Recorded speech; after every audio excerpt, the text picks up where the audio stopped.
As I request everyone to please stand, let's open our Bible in the book of Genesis chapter 22.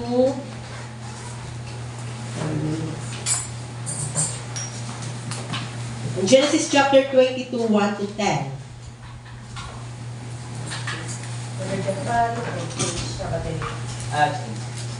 In Genesis chapter 22, verse 1 to 10. And it came to pass after these things that God did tempt Abraham and said unto him, Abraham, and he said, Behold, here I am.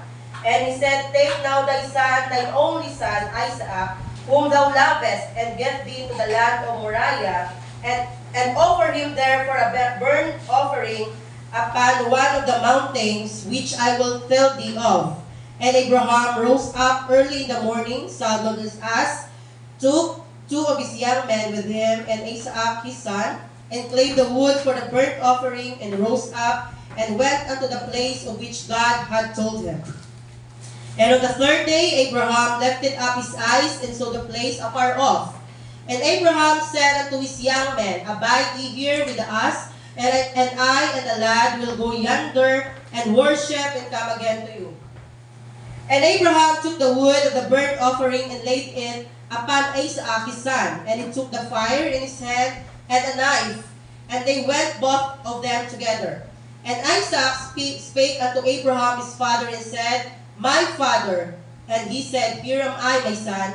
And he said, Behold the fire and the wood, but where is the lamb for a burnt offering? And Abraham said, My son, God will provide himself a lamb for a burnt offering. So they went both of them together. And they came into the place which God told him of, and Abraham built an altar there, and laid the wood in order, and bound Isaac his son, and laid him on the altar upon the wood. And Abraham stretched forth his hand, and took the knife to slay his son. As I request Brother Aladdin to pray for the word. Let us all pray. We come to you right now in Jesus' name. God bless Sister Beth, as we deliver to us the word of God. I believe the word of God will give us encouragement, protection, guidance throughout this week, paligpun sa amo kami, bigyan mo kami ng salita ng Panginoon para sa amin throughout this week. Salamat, Lord of God. In Jesus' name we pray. Amen. Amen. Praise the Lord. We're going to visit it, saints. Praise God. I will entitle this message, Obedience with a Heavy Heart. Praise the Lord. Ang pagsunod, praise God, ng may mabigat na puso. Hindi mabigat na katawan na, mabigat na puso. Praise the Lord. Obedience in the Bible is defined as hearing, nakikinig, trusting, and actively submitting to God's authority and commandment. So, kung tayo ay nag-obey tayo, sinusunod natin ang salita ng Diyos, ibig sabihin, mayroon tayong trust sa Panginoon. And sinasubmit natin yung kagustuhan natin sa kagustuhan ng Panginoon. Kahit minsan, ito ay mabigat sa ating puso. Amen? May mga bagay tayo na gusto natin gawin, pero ayaw ng Panginoon. At wala tayong magagawa, kailangan natin sundin kahit na masakit sa loob. Sinusunod natin kahit mabigat sa ating damdamin. Praise the Lord, kahit tayo yung nasasaktan. Why? Because meron tayong trust sa Panginoon. So, I came here in Cebu last 11 years old naman si Sam. So, it's my first time na mapalayo sa dito sa Negros. And it's my first time to travel sa grabe kalayo. Naghalin ko dito sa Negros, alas 4 sa buntag, nabot ko sa Cebu, alas 4 sa hapon. Sa lakit ng akong niya lubot sa lingkod. So, I was scared. Grabe nga ako niya kaadlok. Siyempre ako nila na to 24 pa kasi 23. With 4 years old ko na-travel pa doon sa Cebu. Ayan, hindi ko familiar. Praise the Lord. But, sabi ko sa Panginoon kung ano yung ang gusto mo, kung ano yung gusto mo ipagawa sa akin dito sa Cebu, susunod ako, gagawin ko. And then, after 2 months, I think 2 months or 3 months, naganap ako ng trabaho dito sa Cebu. Kumuha kami ng ibang magbantay kang Sam. Grabe nga ako to apply. Tanan niya job fair, applyan ako. And then tanan niya mga gipagsabitan ako sa resume, wala kid.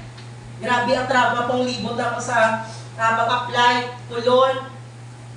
So wala gyud sa may nadawat, wala gyud din nag-edisa niya mabalik na lang ko sa Negros. Dito na lang ko mangita obra, balik ko sa trabahoan ko sa unang loan officer, sa unang kung hindi mo kompleto ang payment, hindi ka kapuli.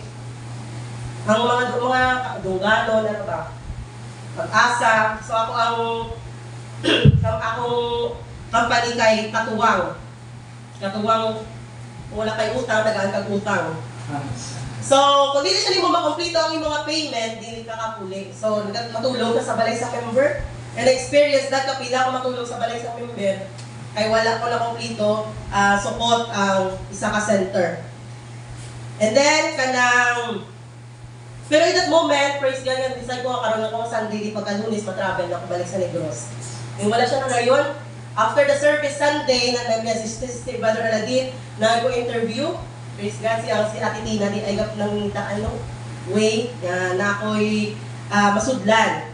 So, ang ako na trabahuan is taga-Amerika. English speaking, hindi ko marunong mag-English. Hindi ako marunong mag-English nun, Victor. So, kahit hindi ako marunong, gusto ko magtrabaho. Kailangan ko magtrabaho kasi wala akong pera na ipapadala doon sa Negros. So yung nagtrabaho ko as katulong, helper. So ang Amerikana kanyang trabaho, teacher siya sa international school doon sa Talamban. So ako tagapagbantay ng anak niya, ako nagluluto, ako lahat. And then ang unang araw kong trabaho, grabe ka, bago pa sila nag-transfer ba? So grabe yun ang abog, grabe yun ka, ang tawag yun?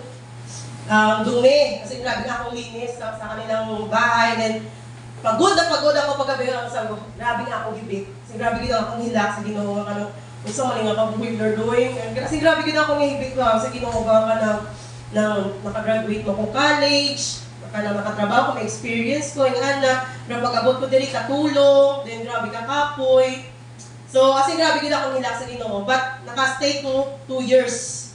2 years ko dito, then nagbalik sila, nag-resign ko, nakatrabaho ko sa Triumph. Grabe ang sa Ginoo. So even though how many times ko naging mabalik sa Negros, malagi ko nakabalik. So even though desires kita sa mga butang, pero yung sa Bible nakabubuton di ako sa Ginoo matuman. There are things that we want to do, but if it's not the will of God, then wala ka mahimo. So the story is Abraham, gisugo sa siya sa Ginoo nga gawas ka sa imong country. Adto ka sa duog nga dili siya familiar. Sa duog nga wala ang iyong family. At so Abraham was alone. When God told him, gawas ka sa imong country, and Abraham obeyed.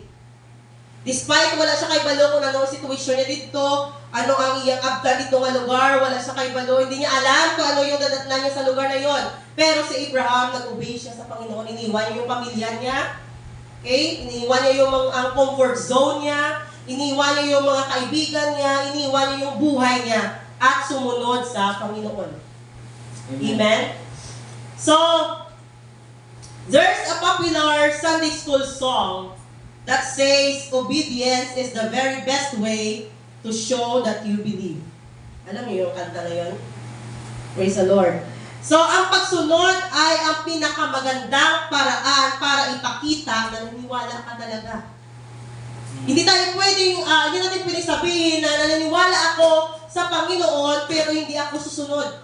Dahil hindi siya coincide sa iyong mga sinasabi. Kung naniniwala ka, kailangan sumunod ka. Amen? Because ang pinakamagandang paraan para maipakita mo na naniniwala ka ay sumusunod ka. So, ibig sabihin, pag sinasabi natin naniniwala tayo sa Diyos, naniniwala tayo sa salita ng Panginoon, kailangan sundin natin yung salita ng Panginoon. Amen? Pag sinabi ng Diyos na ang tao ay hindi siya maliligtas kung hindi siya pabaptize or hindi siya mag-receive ng Holy Ghost, ibig sabihin, yun talaga yung mangyayari. Pag hindi mo yung sinunod, ibig sabihin hindi ka naniniwala. But if sinunod mo, ibig sabihin naniwala ka.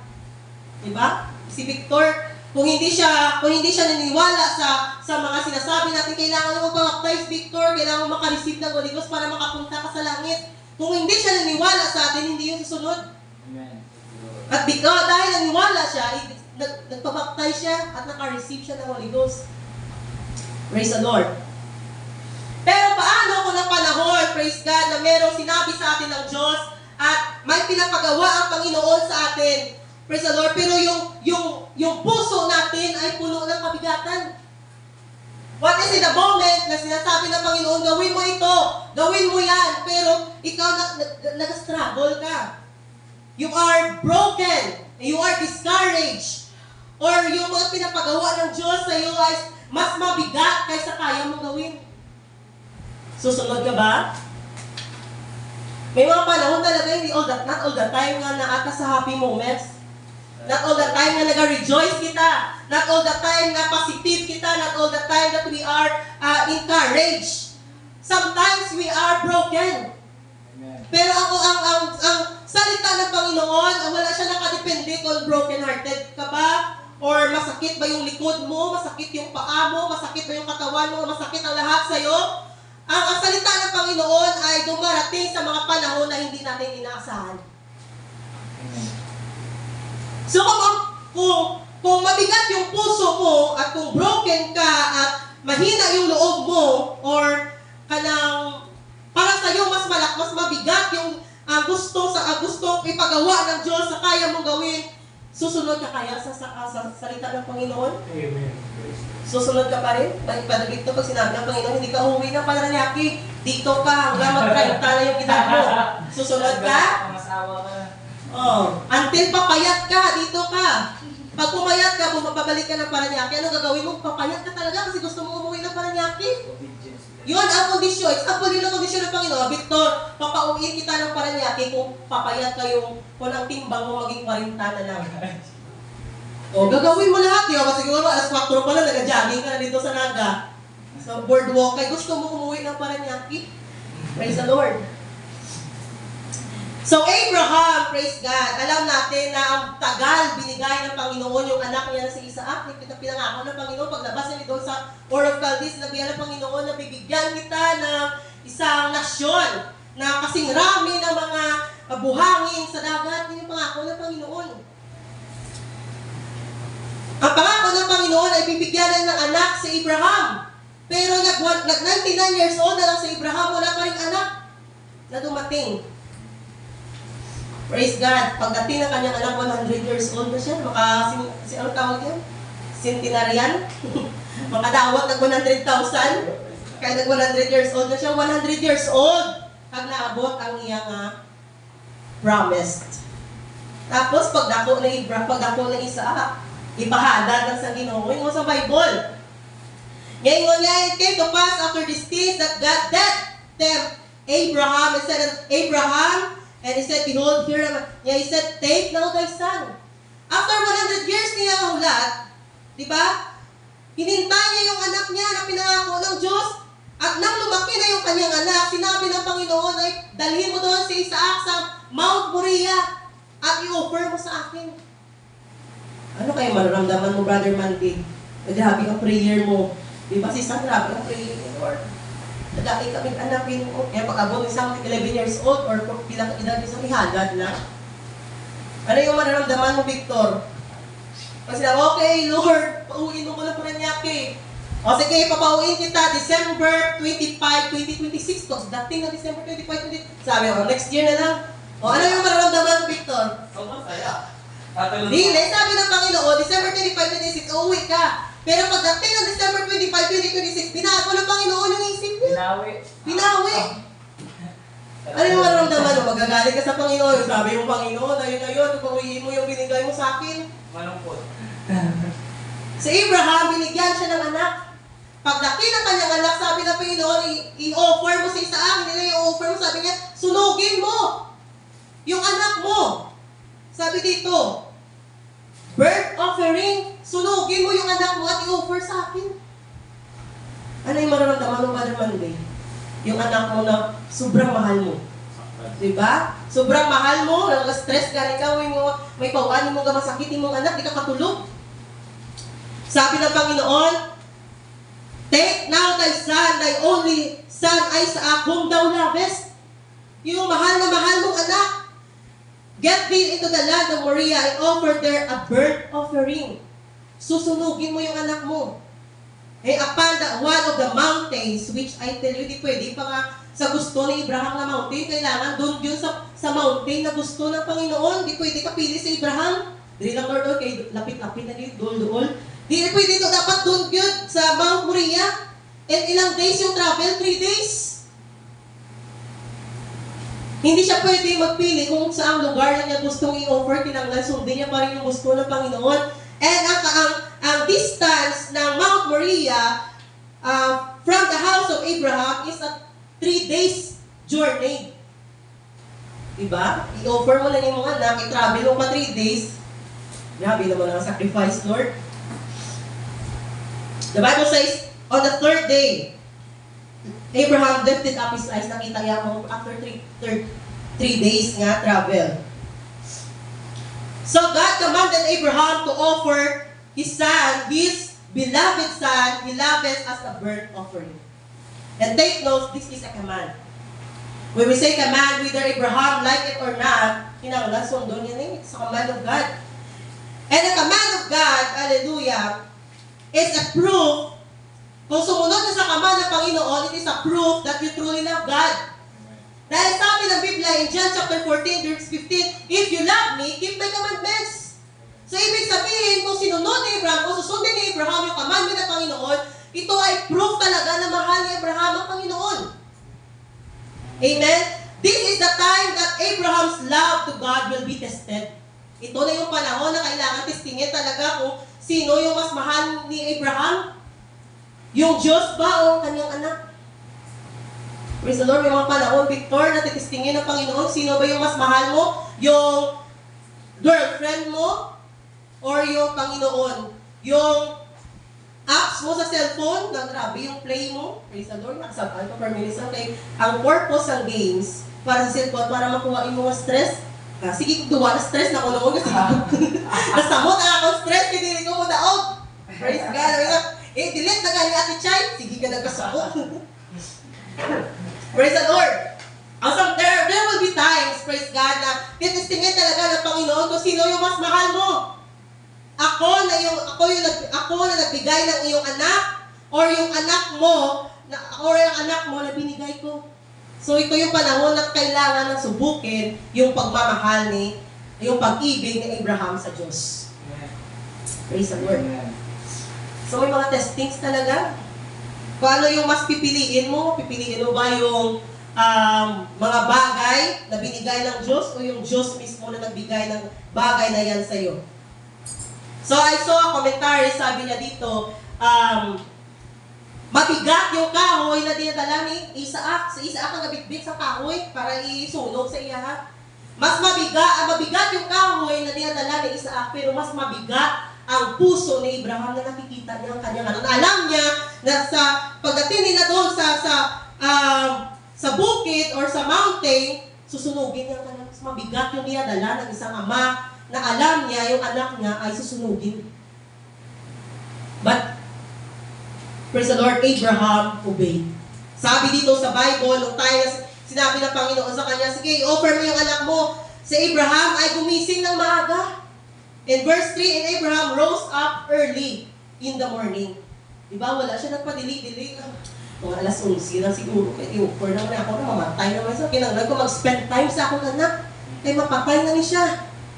But the Bible says Abraham rose up early in the morning. And the Bible did not mention na nananggit siya kang Sarah.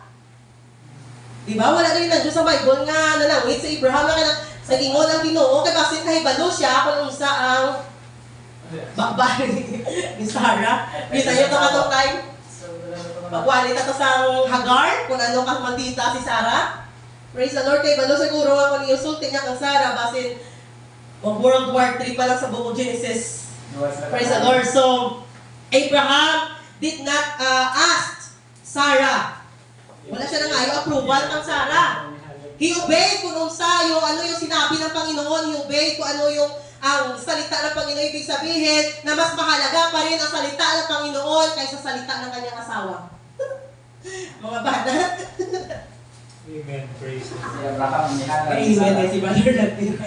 There are times, praise God, na kailangan pa rin sundin yung gusto ng Panginoon kaysa gusto ng asawa. Praise the Lord. Lord. Yung mga banda, lang yung makarelate. Yung ba naman, di wala amen na. Okay. So, Abraham, even though his heart was heavy, even though na mabigat yung puso ni Abraham, even though na masakit yung sa damdamin ni Abraham, pero si Abraham sumunod sa Panginoon. Yung ginawa ni Abraham, nag-prepare siya. Gin-prepare niya yung mga dadalhin nila. Kaya nagkuha siya ng mga kahoy, yung mga hayop na sasakyan nila, nagdala siya ng helper. He prepared, he traveled and looked for the place where God told him to go. Kaya wala siya nag-decide lang sa iya nga dili lang ko yung gusto ko dili parang mas doon. No. He obeyed kung nasa gusto sa Ginoo. And Abraham did not ask Sarah about the command. Okay, why? Praise the Lord. Okay, he doesn't need the approval from Sarah. It was God who asked him, and he will obey even though it will cost, praise God, his wife and his son. So he will obey. So kay balo na siya kung mapatay man ang iyang bata, yung awayon siya ni sa bahala. Basta ako nag-obey ko sa Ginoo. Praise the Lord. Unta na atay pagtuo ng anak, no? Natay faith nga na ba? Bahala na mawala akong trabaho, bahala na ko sa akong family. I will obey the command of God. Praise the Lord. So in chapter 22, verse 4 and 5, so Abraham journeyed. After 3 days, nakita niya ang mountain, and then gibili niya ang iyang mga helper. And ingon niya dito, abide ye here with us. Yan gibili niya dito ang iyang helper o ang hayop. And I and the lad will go yonder and worship the Lord. So duwa na lang sila naglakaw sa iyang anak. So, sabi niya dito, and worship will come again to you. Ibig sabihin, and Abraham, I don't know, but in Abraham's mind, maybe if sacrificing his son is worshiping God, then he is willing to do it. Kung para sa kanya, sa kanyang isip, kung ang pag-offer ko sa aking anak ay pag-worship sa Panginoon, gagawin ko. Kung ito yung hinihingi ng Panginoon sa akin para makita niya talagang i-worship ko sa ibibigay ko yung aking anak. Amen? If sacrificing my son is worshiping the Lord, then I am willing to do it. So Abraham obeyed. Abraham obeyed because he believed that even if Isaac died, God has the power to raise him from the dead to fulfill His promise. Praise the Lord. Ang nasa sa isip at puso ni Abraham, tinitingnan niya pa rin yung promises ng Panginoon sa kanya. Right. Yung promise pa rin ng Panginoon ang nilalagay niya sa kanya is, kung kunin man ang Panginoon sa Isaac sa akin ngayon, I believe that someday, somehow, ang Panginoon ay mag-provide pa rin. Amen? That God will provide pa rin. Kung mamatay man sa Isaac ngayon, I believe God will provide us another son. Right. Or God will provide another way para ma-save sa Isaac. So Abraham, praise God, in this verses, Abraham showed that indeed he loved God. Pakita ni Abraham na ang giver is still greater than the gift. Diba? Mas malaki pa rin yung pagmamahal niya sa nagbigay kaysa sa binigay sa kanya. Praise the Lord. Sabi nga dito in Genesis 22:12, sabi ng Panginoon kay Abraham, "For now I know that thou fearest God." Ngayon, napatunayan ko na may takot ka sa Diyos dahil hindi mo ipinagkait ang kaisa-isa mo. So testing will come in our lives to test kung hanggang kailan natin kaya i-serve ang Panginoon. Right. At pag nalampasan natin ang testing na yan, ma-prove natin sa Panginoon na mahal talaga natin ang Panginoon. Amen? Praise the Lord. God will give us this thing to prove until when or where we are going to serve Him. So Abraham's faith was tested. His loyalty was tested. His heart was tested. Kintistingan sa Ginoo kung sa reaksyon ni Abraham. Kung ingnon siya sa Ginoo, kay offer yung anak. Wala si Abraham na wild. Wala siya nasuko sa Ginoo. Di tulad ni Jonah. Diba? Praise the Lord. Abraham was faithful obeying the command of God. Okay? And his knowledge about God was tested dito kitisingan sa Ginoo kung unsa gid pagkilala ni Abraham sa Dios nga ginasimba niya. Everything, praise God, in him was tested. In this story, nakita nato nga mas nakilala gid ni Abraham ang iya nga Dios nga ginasimba. Kilala ni Abraham yung Dios na sinasamba niya. And I hope and pray that this afternoon, saints, hallelujah, we knew the God that we are serving. Amen. Sana alam natin kung ano yung Diyos na sinasamba natin, kung sino yung Diyos na sinasamba natin, kung ano yung mga kayang gawin ng Diyos na sinasamba natin ngayong hapon. Praise the Lord. So Abraham believes that even in this kind of situation, God will intervene and God will provide. Amen? In the midst of our testing, wala na ginapabayad sa Ginoo. In the midst, praise God, nagitistingan ang atong pagtuo. In the midst, nagitistingan sa Ginoo ang atong pagpangalagad, wala na ginapabayad sa Ginoo. Right.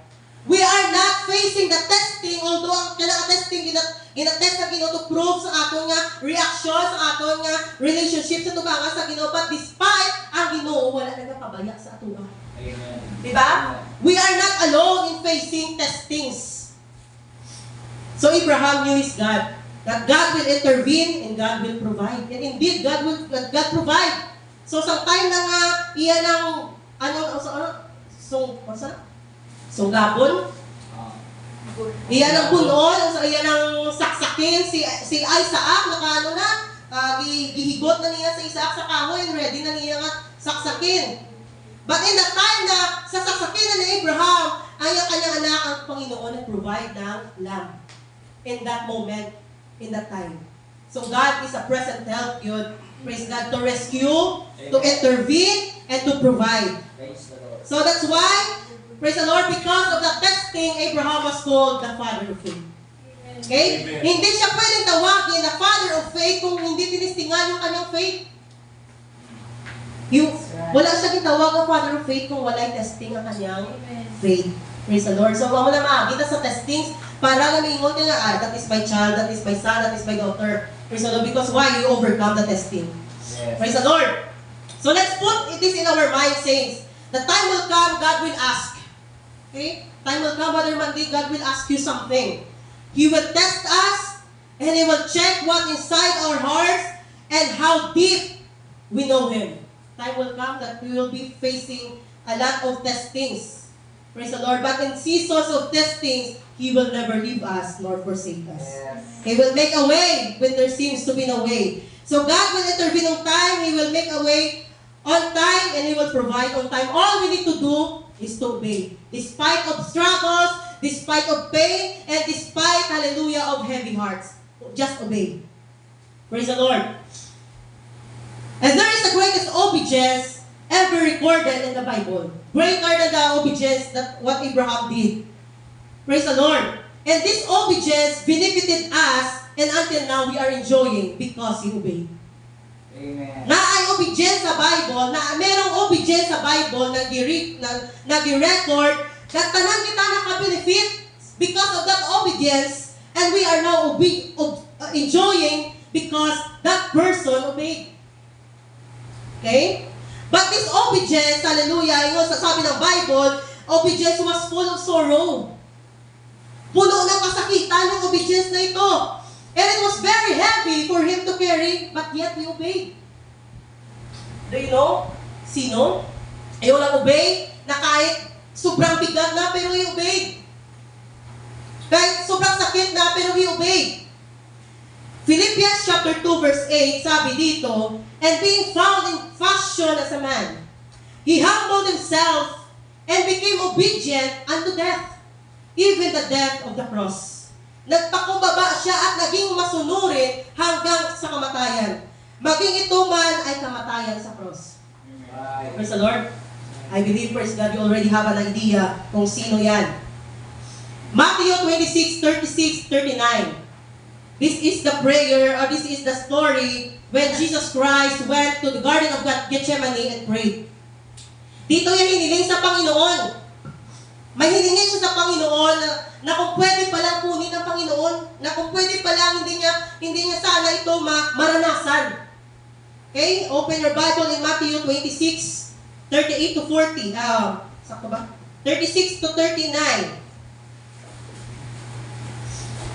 And cometh Jesus with them unto the place called Gethsemane, and said unto the disciples, Sit ye here while I go and pray yonder. And he took with him Peter and 2 sons of Zebedee, and began to be sorrowful and very heavy. Tagalog yan, Brother Victor. English. Kaya sabi ng Bible, Jesus Christ began to be sorrowful and very heavy. And said he unto them, sabi niya sa mga disciples na kasama niya, My soul is exceeding sorrowful. Niya ako'y halos mamatay sa tindi ng aking kalungkutan. Yan sabi ni Jesus sa kanyang mga disciples. Niya maghintay kayo rito at samahan ninyo ako sa pagpupuyat. So he's asking for a company. Even though in the nature of Jesus that he is 100% God and 100% human, but this moment, Jesus Christ was asking for a companion. Amen? He's asking for a companion. Samahan niyo ako. Samahan niyo ako sa pagpupuyat. Dahil ang nararamdaman ko ngayon ay para akong mamamatay sa kalungkutan. Grabe, ang sorrow, ang kabigatan, ang kabudlayan na ginabatsyag ni Jesus in this moment. Siya nangyari, lumayo siya ng kaunti. Nagpatiwala pa siya at nanalangin. Okay? So, nag-prayer siya. Naghapa siya sa yuta. Okay? Naghapa siya. And then he prayed. Sabi niya, Ama ko, kung maaari po, ilayo ninyo sa akin ang kupang ito ng paghihirap. He was thinking about the crucifixion. In his mind, he was thinking about the crucifixion. Hindi ko Lord, kung pwede pa lang, kung pwede pa lang, ilayo niyo sa akin yung kupa ng paghihirap. Kuhaan sa akon ang kupa, kinintasa sa kalisod. Kaya hindi niya gusto, as much as possible, Jesus Christ doesn't want to under that, to experience that suffering. Kung may choice si Jesus, hindi siya gusto nga mag-under sa suffering. He doesn't want to experience that suffering kung naan siya choice. Kaya naman, di ampo sa Ginoo, he prayed. Ilayo niyo sa akin ang kupang ito ng kahit paghihirap. Pero sabi niya, ngunit hindi po ang kalooban ko, kundi ang kalooban ninyo ang mawiyayari. Okay? So despite na ayaw niya sana maranasan yung paghihirap, na ayaw niya sana mahirapan yung crucifixion, yung paglansa sa kanya sa cross, pero sabi niya, hindi yung kalooban mo masusunod, kundi ang kalooban ninyo. Amen. Praise the Lord. Amen? Praise the Lord. Praise the Lord. Praise the Lord. Hallelujah, that's the salvation we are enjoying right now. Praise God. If we only knew, hallelujah, kununta, kung sana, meron ng choice, praise the Lord, si Jesus Christ, hindi niya gagawin ito. Pero ito yung gusto ng Diyos na Ama. Ito yung gusto ng Father. Na kailangan niya mag-suffer, kailangan niya magmapatay, kailangan niya may lansang sa cross. Amen. Praise the Lord. So the will of Jesus as human, praise the Lord, nineglect niya. And the will of the Father ang kanyang inobey. Amen? Amen. Praise the Lord, kita may mga bagay tayo na sa isip natin, kung gagawin ko ito, mararanasan ko lahat ng hirap. Being in the ministry, if you are called to minister, if you are called to lead the church, if you are called to serve the church, praise the Lord. You will experience different kinds, praise God, of pain, and different kinds of betrayal, different kinds, hallelujah, of struggles and everything. Nakasakitan man experience ni mo. But we obey, hallelujah, because this is the will of the Father. Amen. Amen. The agony of Jesus was great. The Bible says, hallelujah, when he was praying earnestly, hallelujah, ang iyang, ang salita ka ng kanyang pawis ay parang mga dugo, praise God, na tumutulo sa lupa. The agony of Jesus was so great that his sweat, hallelujah, was like a great drops of blood falling down on the ground. Walay tao sa Bible na gimension na nag-prayer sila like the prayer of Jesus. No one in the Bible was mentioned to pray like the prayer of Jesus. Amen? Dala ng matinding paghinagpis, siya ay nanalangin ng lalong mataimtim at pumatak sa lupa ang kanyang pawis na parang malalaking papak ng lupa. That's why it says, I want to encourage you this afternoon that every time, praise God, we felt discouraged, every time we felt weak, every time we felt kind of defeated, always think that Jesus Christ, hallelujah. Right. Hallelujah, He cried so much for this para ma-experience na kanindot sa kaluwasan. Amen. Praise the Amen. Lord. Every time, hallelujah, you think, praise God, hindi ko na kaya, I want to stop. Put in your mind that Jesus Christ prayed for this. Amen. That Jesus Christ, hallelujah, suffered so much pain for us to enjoy this great salvation. In Hebrews 5:7-9, who in the days of his flesh, when he had offered up prayers and supplication with strong crying. I believe the Bible specified this. Na kinanga si Jesus Christ, grabe ang iyang paghilak yun. Noong si Jesus ay namumuhay pa rito sa lupa, siya ay nanalangin at lumuluhang nakiusap sa Diyos. Abi na to kanang simple lang, Jesus Christ crucified. He died on the cross. He shed His blood for us. Praise the Lord, to enjoy the salvation. But grabe, di ay kung kita sa posisyon ni Jesus. Nanalangin siya at lumuluhang nakikiusap. Experience na ka ng mga time na grabe ang prayer. Talaga pang nagahangyo ka sa Ginoo. Sa mga butang na gusto nato. That God will rescue us. That God will save us. That God will provide us this. Grabe ang hangyo nato. That Jesus Christ asked God. Grabe ang, the Bible says strong crying. And tears unto Him that was able to save him from the death. Grabe, hindi ang hilak, di ay sa Ginoo, luwason na sa Ginoo, hindi siya maka-experience sa kamatayon.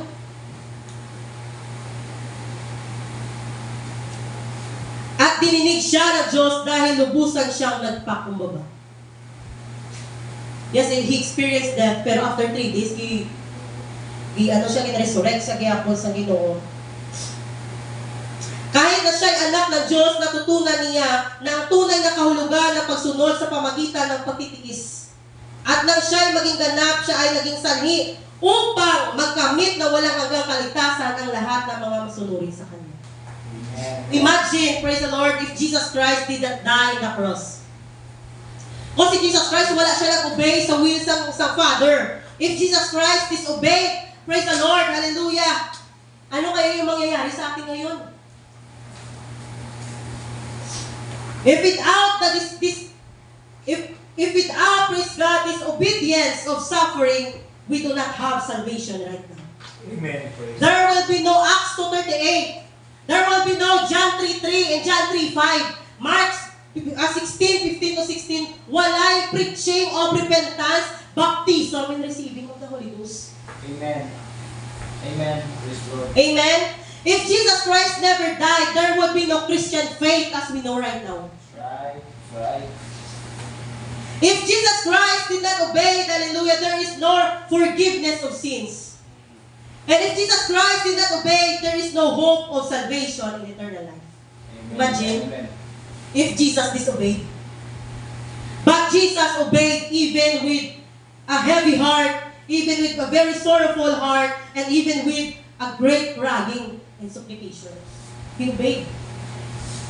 So if Jesus Christ never died, no atonement for sin. Jesus' death is seen as the ultimate sacrifice, paying the debt of humanity's sins without and the death remains. Kung wala nang pakamatay si Jesus, ang aton kasalanan, ang atong utang na ang gihapon, wala na sa gihapon na mayran. Right. Until now, we are under the sin, praise God. And until now, wala gihapon kita naluwas, wala gihapon may nagbayad sa atong mga kasalanan. Hindi pa rin nababayaran yung mga kasalanan natin. Kung si Jesus Christ ay hindi namatay, walang gospel ngayon. There will be no good news. What is the good news? The death, burial, and resurrection of Jesus Christ. Anong iwalin nato kung wala naman si Jesus na patay? Amen. Praise the Lord. The core message of salvation through Christ wouldn't exist. Preaching would only be a warning of sin, but no hope of forgiveness. Kung wala namatay si Jesus, alagay ang ginawali na lang permi, maulan pala sa ginawali ni John the Baptist. Repent, for the kingdom of heaven is at hand. But there is no, praise God, hope of forgiveness. Amen. Amen. There will be no resurrection. The resurrection is a proof of victory over death. That's right. Without it, faith is worthless. Ang imo pagtuo, wala na kapuslanan. Ang imo, praise God, pagtuo sa Ginoo, wala kapuslanan. Ang imo, praise God, knowledge about sa Ginoo, wala kapuslanan kung wala pagkamatay ni Jesus. Amen. We are still bound in sin and death. And this movement, praise God, will fade. If Jesus Christ did not die on the cross, this movement will fade. Ang ato lang una-una, si Jesus, nung pariyo lang siya nga, propita lang.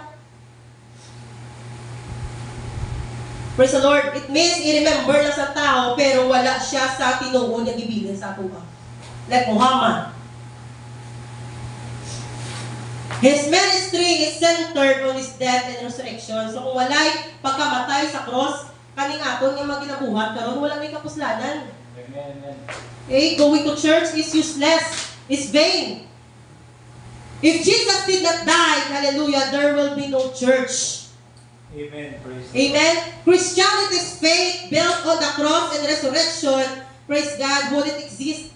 Kaning mga ginapagtuo natin about the cross, the resurrection, about the rapture and everything, praise God, wala isa nag-exist kung si Jesus wala nagsunod, wala nag-obey. And there will be no path to reconciliation between God. Wala yung reconciliation between the man and God. Amen. Amen. Amen. Amen. Naalatag niya po, nagkakabuhi sa kasalanan. Yes. If Jesus Christ did not die and rose again, everything that we are doing right now is vain. Nag-unsa ta diri? Kung walay Jesus Christ nga nagpalansa sa cross, wala nagpakamatay o wala na panahon, nag-unsa ta diri tanan. But because Jesus Christ died, hallelujah, everything that we are doing right now, praise the Lord, hallelujah, is worth it kayo. Because Jesus Christ died on the cross. Amen. And hallelujah, resurrected after 3 days. Yes. Amen. Hallelujah. Praise the Lord, hallelujah.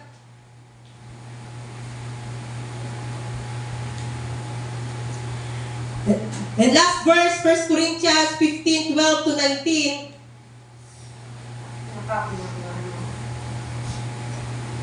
Thank you with Sam sa lay hands kanina Sam. Praise the Lord, glory to God. Si Sam na akong lay hands every time nga ka ng gabi, kung ilan natin nga, please, heal at i-try from her bad habit. Tapos sa una-una, makalong sa kong bad habit. Please, pray, please, heal at i-try from her bad habit. Yung mga ko una-una, kung sa akong bad habit. Praise the Lord. But she's a smile and habit always pang lay hands. And grabe, kung di ay no, sabi nga ng edad ba, God is can use, praise the Lord, for miracles. So 1 Corinthians chapter 15, 12 to 19, and if Christ be preached that He rose from the dead, how say some among you that there is no resurrection of dead? Ngayon, ipaparangal namin si Kristo muling nabuhay. Bakit sinasabi sa ilan sa inyo na hindi bubuhayin muli ang mga patay? What pasabot, Jesus Christ was resurrected, it means we have also a hope of resurrection. Because Jesus Christ was resurrected. Amen. Pero kung si Jesus Christ wala na resurrected, what pasabot, wala kita'y hope of resurrection. Pagka patay lang ta. Amen. Pariyo lang ta sa mga iro, o iring. Yeah? Para na tayo mga hayop, pag namatay, wala na tayong pag-asa. But because si Jesus Christ ay gin-resurrect, ibig sabihin nun, pag namatay tayo, meron tayong hope na bubuhayan tayong uli. Amen. Amen? Thank you, Jesus. Praise the Lord. We have a hope of resurrection because Jesus Christ died on the cross and was resurrected after 3 days. In 14, at kung si Kristo hindi muling binuhay, walang kapuluhan ng aming pangangaral at walang kaputuran ng inyong pananampalataya. So, did you understand? Do we understand, praise God, that ito yung mga ginagawa natin lahat? Praise the Lord, nagkaroon lang siya ng kabuluhan dahil si Jesus ay na-resurrect. Nagkaroon na ng kabuluhan yung mga ginagawa natin, yung mga sacrifices natin, yung mga pag-study natin, o araw-araw tayo nag-study kasi linggo-linggo meron tayong schedule. Praise God. Yung mga pag-study ninyo sa Bible, yung mga pag-isip nyo kung ano yung mga topic na gagamitin, ano naman yung topic na studyhan ko, praise the Lord, kung walang pagkamatay sa cross at walang resurrection, itong lahat ay walang kabuluhan. Diba? Ang pagpunta natin sa church, ang pagbigay ng oras natin, yung mga sacrifices natin, yung mga lahat ng effort natin, wala itong kabuluhan kung si Jesus ay hindi nabuhay. Hindi siya na-resurrect. Kung ganoon, lilitaw na kami mga sinungaling na saksi ng Diyos dahil pinatutuhanan namin na muling binuhay ng Diyos si Kristo, ngunit hindi naman pala. Kung talagang walang muling pagkabuhay ng mga patay, kung hindi muling binubuhay ang mga patay, hindi rin muling binuhay si Kristo. So, praise God, kita nga mga tumulong, we Christians and believers of Christ, praise God, we have hope of resurrection. Pag namatay tayo, meron tayong hope na bubuhayin tayo ng Panginoon. Dahil si Jesus ay nabuhay. He was resurrected. So, ibig sabihin, God will reward us life after death. Amen? It means yung buhay natin, kahit patay na tayo, mayroon pa rin tayong halaga. Why? Dahil bubuhayin tayo ng Panginoon. Amen. Amen. Hindi tayo pareho sa mga taong hindi nakarating sa katotohanan na pag namatay sila, ang kanilang harapin ay kamatayan pa rin. They will be thrown in a second death. Tayo, pag namatay tayo, meron tayong hope of eternal life. Kaya makikita natin yung Diyos, yung Diyos na nagbigay ng kanyang buhay, praise God, para tayo maligtas. So kung hindi muling binuhay si Kristo, kayo nanatiling pa sa inyong mga kasalanan. Kung hindi nabuhay si Kristo, kung si Jesus Christ hindi siya nag-obey, if Jesus Christ did not obey, if Jesus Christ did not face, praise the Lord, the crucifixion, He did not die, He did not resurrect, until now we are still in sin. Amen. Diba? Every day, nag-iapon siguro, ginaingnan sa yawa nga makasasala ka. Every day na ginakondemn sa yawa, every day na ginakondemn, or sinasabihan, praise the Lord, na kaaway na makasalanan ka. Pero ngayon, hindi niya kaya sabihin niya sa atin, bakit? Niligtas tayo ng Panginoon, inugasan tayo ng Panginoon ng kanyang dugo. So wala na siyang rason para sabihan tayo na makasalanan tayo. Why? Because our sin was forgiven and it was washed by the blood of Jesus. Amen. Praise the Lord. So kahit anong sabihin ng kaaway, praise the Lord, hindi yan makakapikto sa atin. Bakit? Natatabunan tayo ng dugo ni Kristo. Amen. Pero kung walang kamatayan, hindi si Jesus nag-obey, praise the Lord, hanggang ngayon, sinasabihan pa rin tayo ng kaaway, wala kang kwinta, makasalanan ka. Walang kwinta yung buhay mo. Praise the Lord. Pasalamat tayo na si Jesus Christ, despite na kahit ayaw niyang mamatay, kahit na ayaw niya ma-experience, praise the Lord, ang kasakitan, ayaw niya ma-experience ang cross, but still He obeyed.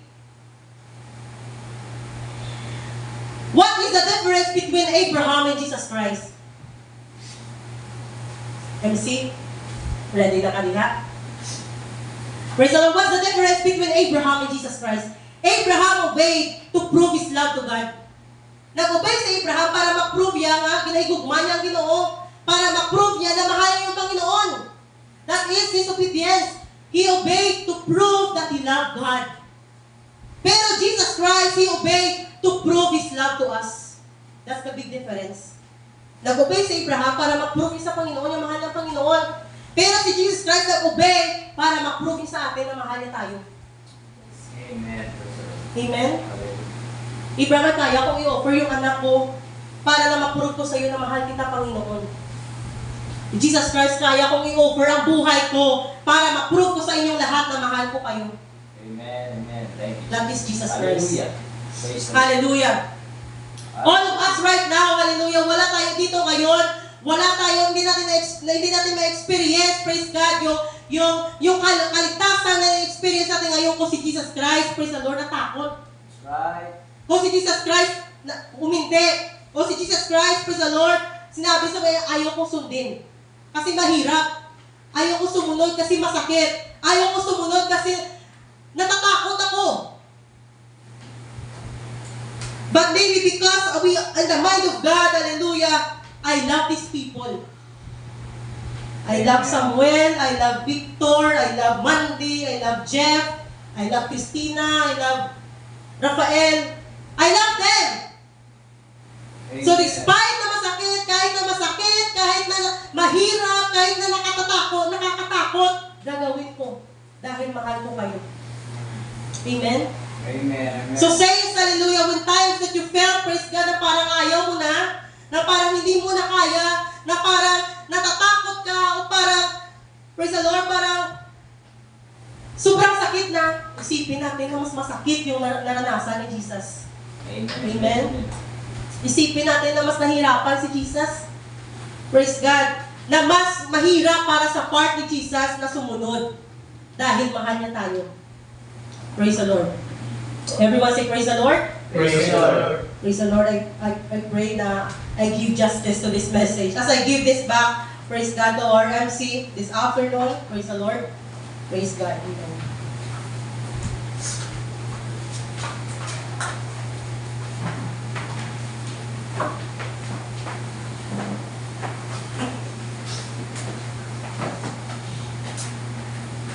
So, in the book of Jeremiah, chapter 29, verse 11, simple English only. For I know the plans I have for you, declares the Lord, plans to prosper you and not to harm you, plans to give you hope and a future. So, ang una Jesus Christ sacrificed His own life to have a better future for us. Amen. He sacrificed His life for us to have a better future and a way to get to heaven. That is why He sacrificed His life. And everything that He has done has always a purpose. Praise the Lord. Of His lifetime. That's why we all stand today and worship God. Amen. Praise the Lord. Hallelujah.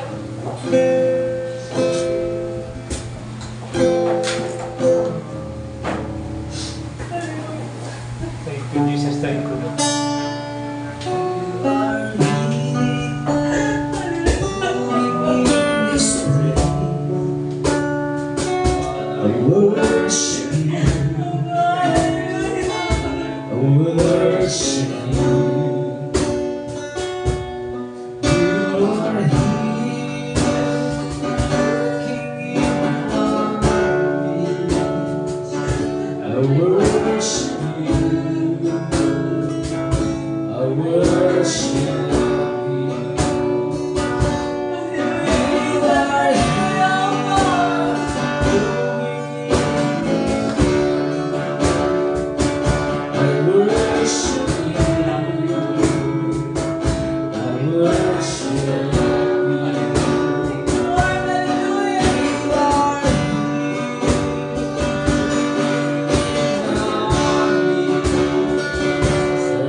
Salvation,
Genesis chapter 22, mga karon, that was the test of Abraham, mga karon.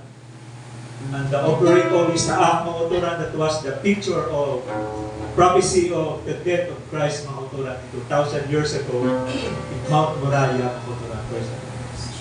Sa afternoon, time po sa mga karon, God has been so good to us. Hallelujah.